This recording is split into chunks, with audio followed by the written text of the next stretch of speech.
Welcome back to Champion News Talk Radio, brought to you by championnews.net. This is Carol Parisi, and we have a phenomenal show today.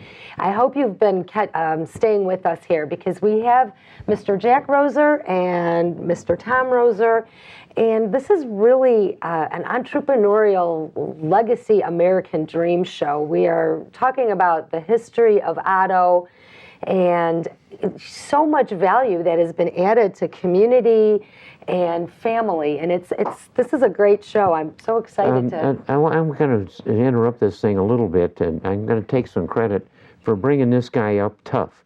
In a little bit, he's a boy named Sue, because I did to him what my dad did to me, and everything he wanted after his three-wheel bicycle, he had to earn half of it. I love that. And when he went to college, it was hard in those days. It was very hard to get any kind of a job, summers in high school and all.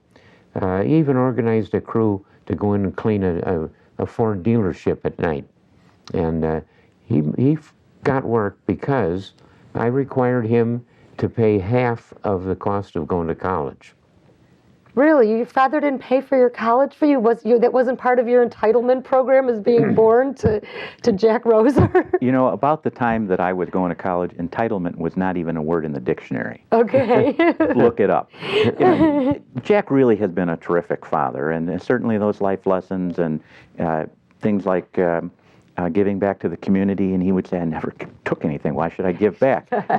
It's good to do regardless. But when I came to OTTO 25 years ago, I had a pregnant wife, and for years my father had asked me to come to work at OTTO, and I had a terrific job at Baxter. I was flying around the United States in a corporate jet, and OTTO was this little company, and Jack is my best friend. And he's a strong entrepreneurial guy. I kind of think I'm a similar kind of personality, and I'm thinking, why would I go work in that small corral and have two bulls? That isn't going to work. But what I realized is I had a job now in New Jersey that if I go and do that, I'm at least 5 years before I ever come back to OTTO. He's 65 years old. I'll never work there with him there for sure. I'll give it a whirl, and if I don't like it, I'm no worse off. The biggest problem in small businesses is succession planning. And the reason is often that when there's nobody to give the succession to, but more importantly is the founder can't give up control.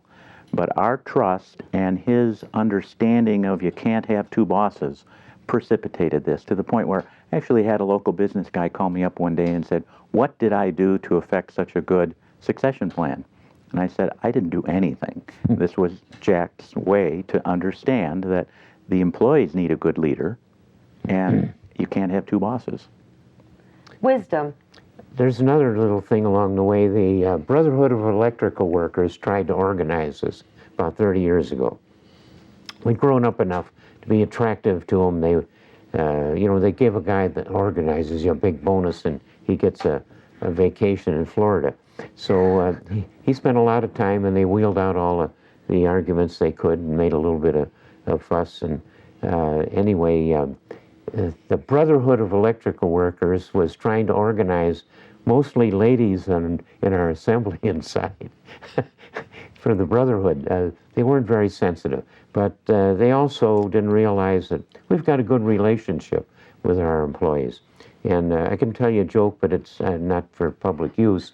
But really, what the joke brings out is that people should be good to each other. If you're an employer and over here you've got a bunch of people working the plant, you should have an attitude of you aren't going to hurt each other. Yes. That's I like that, yes. Don't hurt each other. I got to throw my oar in the water here, and this is as an outsider that has seen what your company has done. And the way you take care of your employees. I see in the summertime, a couple times at least, Tom standing over a grill, grilling hamburgers for all the employees. And I know your Christmas... Not alone, the whole management team's doing that. There you go. But see, And at Christmas time, they have the most biggest Christmas bash of any company that I know of. They've got a lunchroom that will model any restaurant out there. It's absolutely amazing what you guys have the done. employees have been good to us, and we have hopefully been good to them too.